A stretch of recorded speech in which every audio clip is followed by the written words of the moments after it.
You're listening to Travel Tales with Fergal.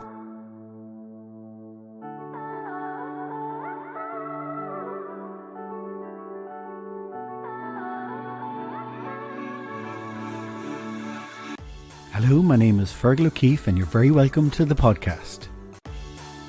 The blue-green hues of the sparkling sea of the Turkish Riviera has deservedly earned the moniker the Turquoise Coast. In fact, the word turquoise is a derivative of the French word for Turkish. Today I'm giving my top recommendation for 2024 for a holiday, the Turquoise Coast or the Lycian Coast or the Turkish Riviera as it is known. This area in southwest Turkey stretches for 1,000 kilometres and it's the most beautiful place with amazing towns. I was on holidays this summer in Kalkan, so I'm going to talk about the area around Kalkan, Kas, the ancient Lycian ruins, Patara. I'm going to talk about Olundeniz, very famous beach and beach town. Talk about Gocek, which is famous for its gullet boat trips. I'm going to talk about Dalyan, which is an inland river town. The Turquoise Coast has history from the Ottomans, the Byzantines, the Romans and the Lycians and the Greeks. It's one of the most beautiful areas that I've ever been to, so I'm looking forward to now sharing my recommendations from that area with my travel buddy and partner, Eimer. So Fergal, Turkey's been on your bucket list for a long time. You've been writing notes about Turkey, and why were you so attracted to taking us on a trip to Turkey? Well, last year we went to Halkidiki, which is, you fly into Thessaloniki in Greece. And the reason, I suppose for years, we went to Mani, one of our favourite places, which is the Peloponnese. And then I was looking for places that reminded me of that area, essentially. So the perfect place for me, I've said it before, is mountains down into the sea with maybe beaches and a little fishing village. And that's the ideal place that I'm looking for. So I saw these places in the Turquoise Coast in Turkey. And last year when I was in Halkidiki, I said, oh yeah, I definitely have to go to Turkey, because Halkidiki, when we were there, we were in a couple of peninsulas, but there was one, Mount Athos, Uranopoli is at the town, which Mount Athos is it's an old monastery town. And we were playing Uranopoli, which is the gateway to it. Real atmospheric little town. And there was banners everywhere talking about the 100 years, celebrating the 100 years of the refugees that came from Turkey. They called it a displacement. Over 1 million ethnic Greeks in Turkey went to Greece, and a lot of them ended up in the Halkidiki province.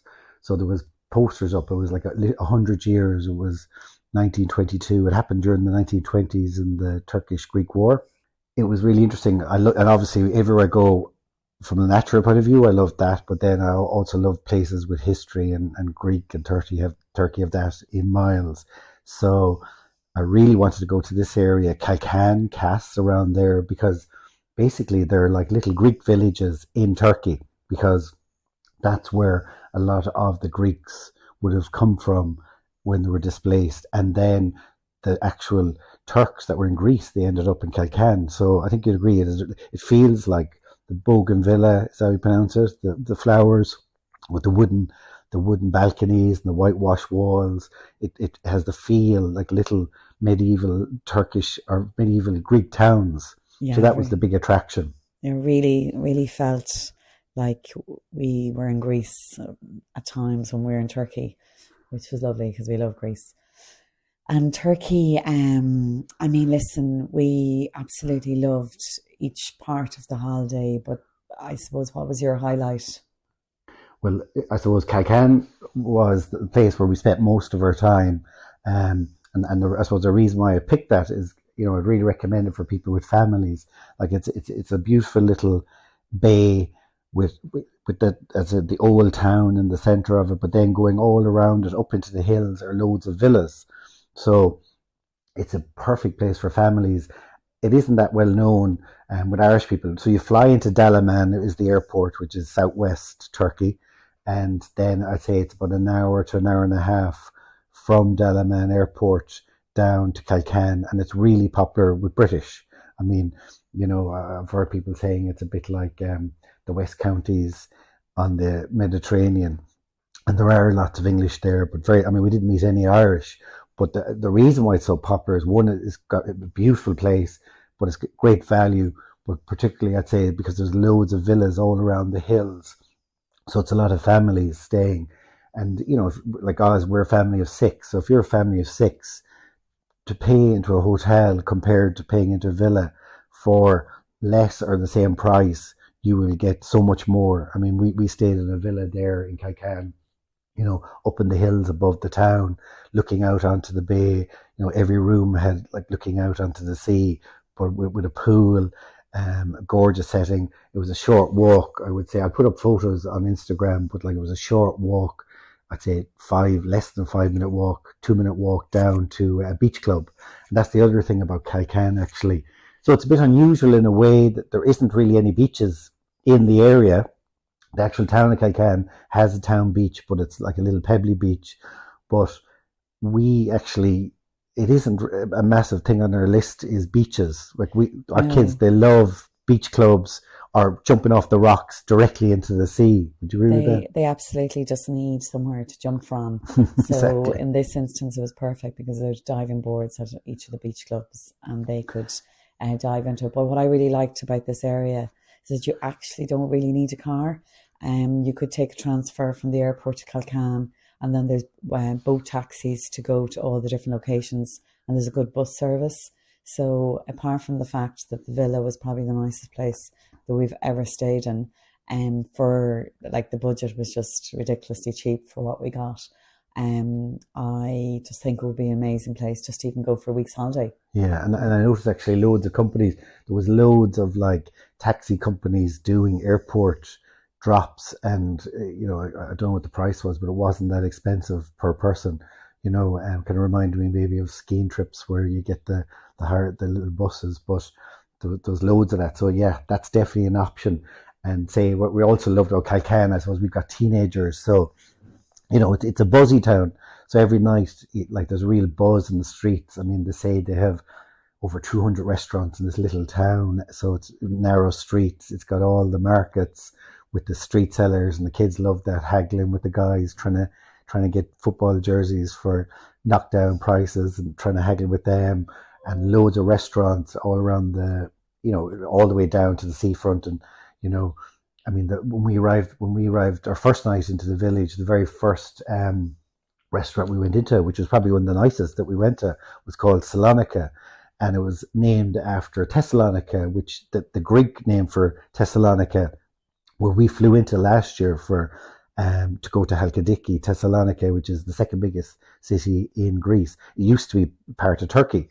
So, it was really interesting, like being in a restaurant. One of the reasons why I went there is that connection with Greece, and it was a restaurant called Salonika, and there's a great buzz. You eat outdoor, and we actually ate out in Rooftop. All the rooftop restaurants are divine. That was the first one, but we ate out on the actual road. But every other time it was on the rooftop. So there are all these like townhouses throughout the streets, but all the restaurants are actually up on the roofs. So you're looking out over the bay. Like one night we went there for sunset, and you're looking out over all the other rooftops for all other restaurants and looking out onto the sea, the sun setting, and it's just an amazing atmosphere and great food. I'd be interested to go back there when it isn't such high season. I mean, the English schools finished the last 2 weeks of July, so it was obviously there was a lot of English there, but I imagine before that it wouldn't be as busy. So I definitely would love to go back. Exactly. And the other place that I really loved was Cass, which is half an hour away along a spectacular cliff drive from Kalkan to Cass. And if I was to go back again, I would love to go and stay in Cass, actually, because Kalkan was perfect for family, and there was a bit of action and lots going on for the kids. Cass is kind of more what I love. Is it was little harbour, small. It's a smaller town. I think it's more, Kalkan is built up through tourism, whereas Cass is an old market town, and you can still see that. So I really love there, and it's another half an hour on, so maybe there's less tourists or whatever that would go there, but amazing buzz there. Yeah, beautiful. Like we went there to go on a boat trip, and we went there, so we were there early morning, and the little harbour is right in the centre of the town, and the whole harbour was just full of gullets, old wooden boats to go on boat trips, but also dive boats, because off of Cass is considered the best diving in Turkey.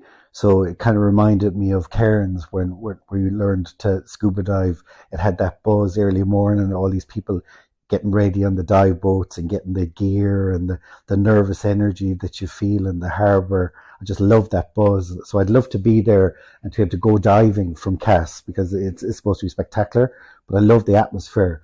And then the boat trip was probably the highlight for me of the actual holiday, because it just was, I think it was a full day that we actually were on it, but you could, so the area that we went to is called the Turquoise Coast. That whole area, it's like it goes from Izmir to Anatolia, but that area all along there is called the Turkish Riviera, or the Turkish Turquoise Coast, and it's called the Turquoise Coast because the colour of the water, and it really is spectacular going on these old boats, going along the coast with the mountains going down to the sea, going into little coves and going for swims in the little coves. And then we ended up in an island called Kekova Island, which just off Kekova Island are these old ruins from, I think it was like the 1st or 2nd century AD, where there was an earthquake, but it's like a sunken city.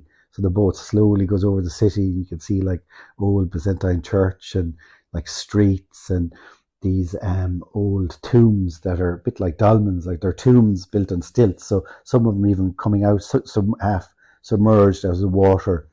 But you used to be allowed to swim around there, but now it's a protected area. So you're just sailing along. I think you can still canoe through it, which would be an amazing experience. Or dive. But it was so atmospheric. And then just across from the island is Kalkan, which was one of the spots, sort of, when I was doing my research for the area that I really wanted to go, because the quintessential Turkish village. If you had an image of this, it's like built up on a hill, like the shape of a pyramid, with these old wooden houses. You can only get to it by the sea, even though it's on the mainland. It's hard to get to it by land. So really, you only can get to it by sea. And at the very top of it is an old Templar Saint John of God, I think it is actually, castle. So it's really atmospheric, big, huge Turkish flags when you arrive. So it's unbelievably picturesque. It feels like a bit like, going to Inishira or something like that, even though it's the mainland, because you can only get by land. But remember that, so walking around that town and sitting in little makeshift cafes with generators, like having a Coke, looking out with the half-submerged tombs in the water, which you can walk around if you were so inclined. But it was so atmospheric, wasn't it? Yeah, no, it was beautiful. And obviously you love everything Templar, so that was a big bonus. What I loved about that boat trip was obviously getting to talk to kind of different tourists, and especially when we met that Russian couple who had to leave Russia after the Russians invaded Ukraine, and it was just really interesting to hear their side of the story. And obviously not all Russians are in agreement with what's going on, and they had to flee, and their life's been put on hold, and they had to put their wedding plans, and they're putting their IVF treatment on hold. And it's like so much has changed for them and all their friends. And they're more the educated Russians who just have to flee. And obviously that was interesting on that boat trip.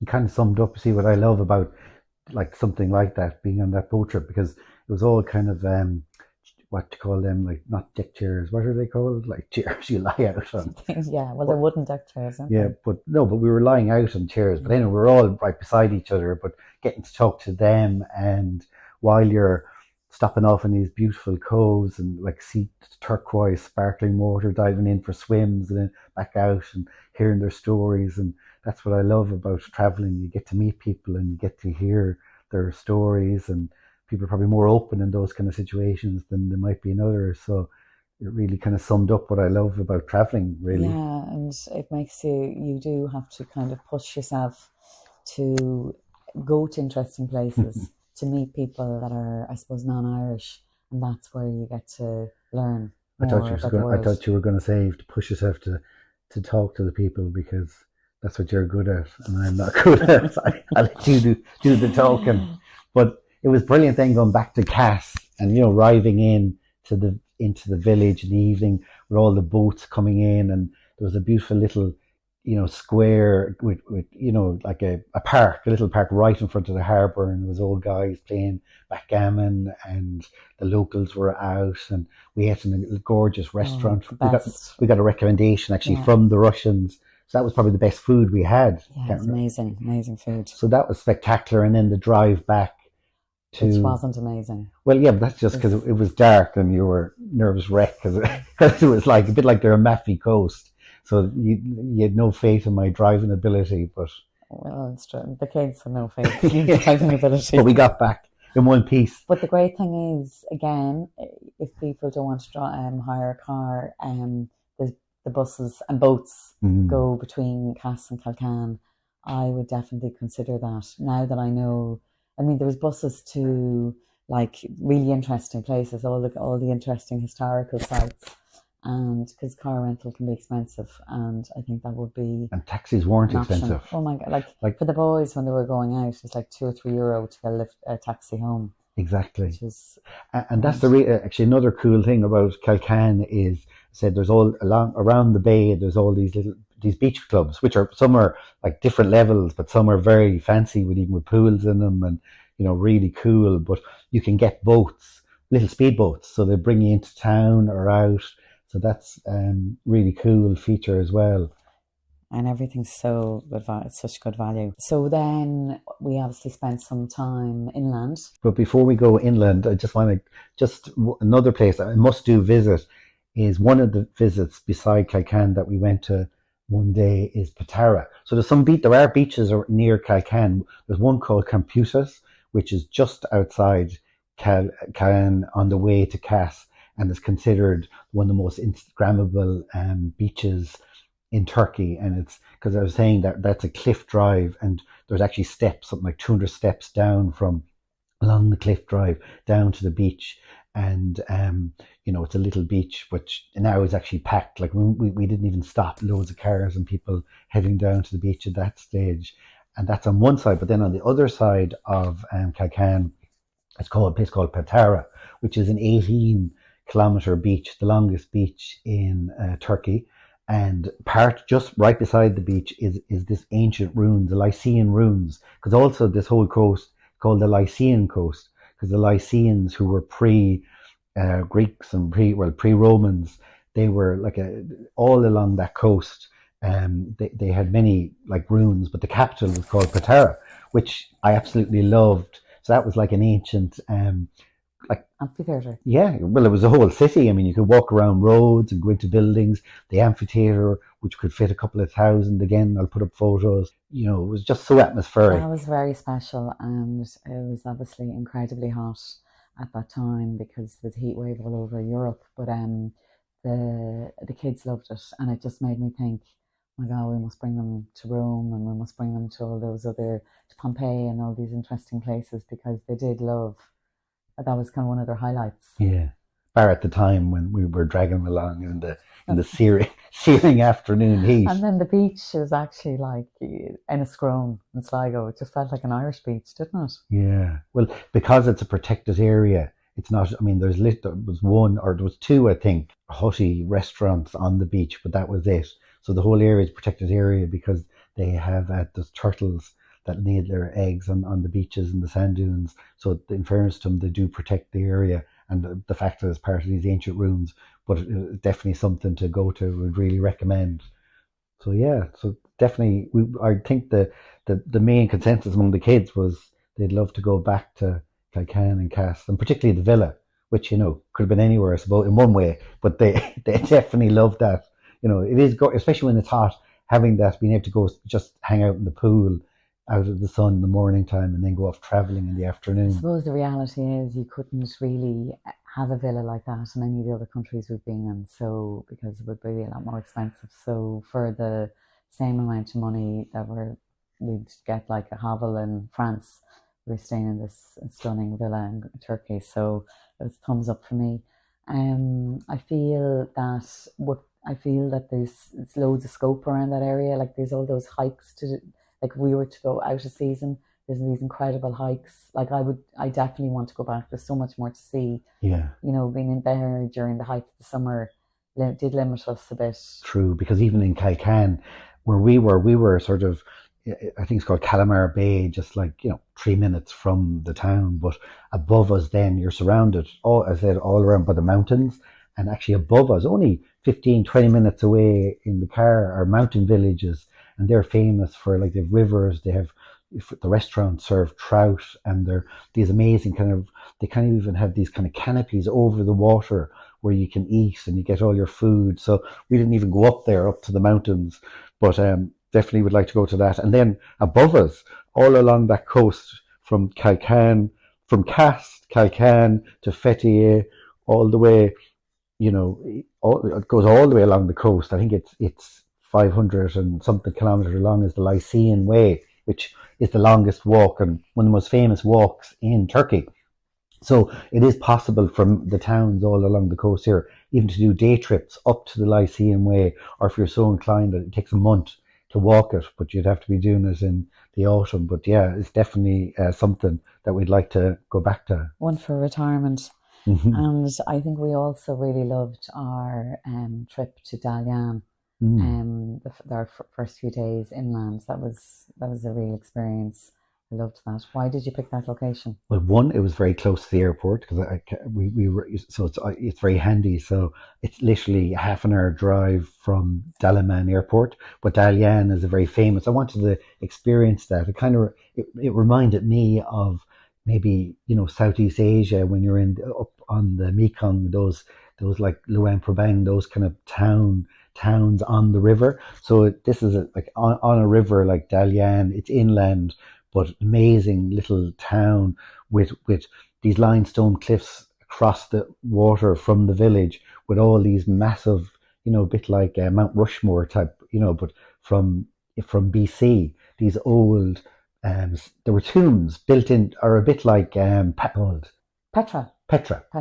So it reminded me of Petra in Jordan. So the temple is built into the mountain, like so amazing. But what was really cool about it was, where Dalyan was located, you could get little ferries, little boats. You can get tourist boats if you want, but they're actually ferries, which were like, I think, €2 a person or something, which brought you down to the beach. This huge, long beach, which again is a protected beach, because there's loggerhead turtles. They laid their eggs on that beach. So you could get the boat along the river, passing all these little river villages and houses. It was really cool.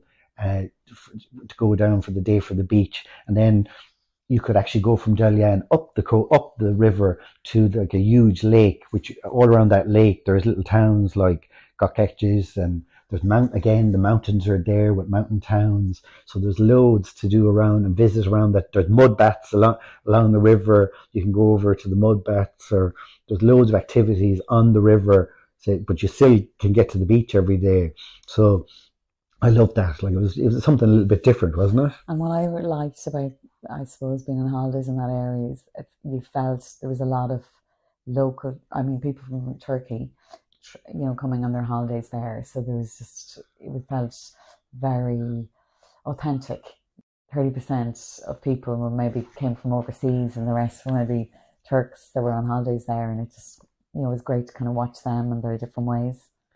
Exactly. So that was Dalyan, and then to get on our way down to Kalkan, we stayed in a place called Olundeniz, which is right. Most people call it Fethiye. Well, Fethiye is actually a big town on the coast, but beside it, but over the mountains, is a place called Olundeniz, which again is, if you ever see ads, you actually know, if you ever see ads for Turkey, this is the beach that they normally use to advertise Turkey, because it's kind of a beach goes and it curves at the end into a place called the Blue Lagoon. So this crescent shaped beach area, and that area is protected down there again. So it's got some restaurants on it, but very little. But a big long beach with a gorgeous town. And again, I would say a lot of Turkish go there on holidays to this place, Olundeniz. Yeah. But like, so it's a tourist town on an amazing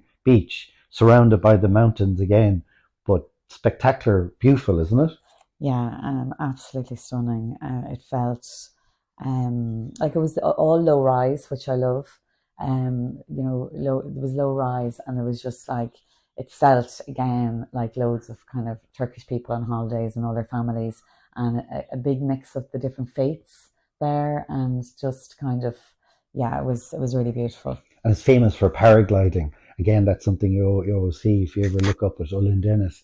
There was paragliders that jump off the mountains above us and come down and land in the middle of the town. So my first day there, like, I was walking along and look behind me, and there's these paragliders coming into land right behind me. But yeah, would really recommend that. And then the last place that we stayed in, and this was recommended to us, but also it was Gocek. And the reason why we picked it as one, recommended to us, but also, again, it was only about a half an hour, three quarters of an hour from the airport. And Gocek is this little town. It's kind of like a new town, really. Like, it's beautiful all around the coast, but it's a very plush town. A lot of there's a marina there, and there's huge yachts. I mean, I think Abramovich is supposed to have his yacht there. There was a couple that were unbelievable. So to cater for that kind of market, like, there's a lot of cool, fancy restaurants. And Maybe because we were just there one day, but I didn't love Patrick. I wouldn't really recommend it. It But just felt remember when we were in Dalyan, you were talking to a guy, and he said, if you're going to go on a gullet, which are these old Turkish, they used to be old Turkish fishing boats or for sponge diving, but now they're used for tourist boats. And if you wanted to go on one of those boat trips, that he would say that's the place where you go from. And they go up and down the Turquoise Coast, but I think that's what it's famous for. So I think that's where a lot of people go there, is for those boat trips. so. The last night of the holiday, I said to the kids, "Would you like to come back to Turkey again?" And they would love to go back to Turkey again, but they just want to go and explore somewhere new this year. So we won't be going to Turkey for another year or two, but it's definitely somewhere I'd love to go back to. And where was your highlight then, if you had to pick something as a highlight from that trip? What would you recommend? I think coming into Cass and spending that evening in Cass was very special. And I feel I loved Kalkan, absolutely loved it, but I think I probably would love to maybe spend a holiday in Cass, which is just the neighbouring village beside Kalkan, and I really love that. I agree. I absolutely love Casper. I love Kalkan too. And the reason, from practical point of view, it's easier, closer to the airport. It's got more, activities, especially if you've got kids or teens. There's some bars and restaurants. There's a lot more going on. And if you are in Kalkan, like, there's loads of companies. We drove ourselves because we'd a hire car, but there was loads of companies we went into them that do trips to Cass and then on to Kekova Island. Because for me, that was the highlight, was that boat trip. Was just, I loved it because it covered all the angles with the history and the nature and meeting people and the Yeah, buzz. and I think as we have adult children now, and to find a location where like it meets our requirements, but it's also good for them in that there is a social life, but it's not tacky. It's beautiful. It's like it's kind of more, feels safe, and they're happy to be there, and we're happy to be there because there's loads of things, interesting things to do. So it's a really good mix for a family. Exactly. And just to let people know that, so there's a flight from Dublin to Dalaman, and it was very reasonably priced, I have to say. With Ryanair. Or sorry, Ryanair, yeah. And very reasonably priced. And also the car hire was ridiculously cheap. It was so cheap that I was nervous that it wouldn't be there when we arrived. And when we arrived, I've never experienced that one before, where the guy walked out and the car was in the car park, and just said, here, handed you the car keys, and off we went. But It was really easy, and yeah, obviously we've had some nightmare experiences of hiring cars, and that was probably one of the best. And again, good value. I mean, the holiday was incredibly good. It was such good value that we actually didn't cook in one night, which is always good for me. Exactly. Thank you very much, Eimer. I would ask if you could please subscribe to Apple Podcast. I would also really appreciate if you could leave a rating and a review, as it helps others to discover this podcast. Please follow me on Instagram and Facebook at Travel Tales with Fergal. Stay safe and keep dreaming of future travels. Travel Tales with Fergal.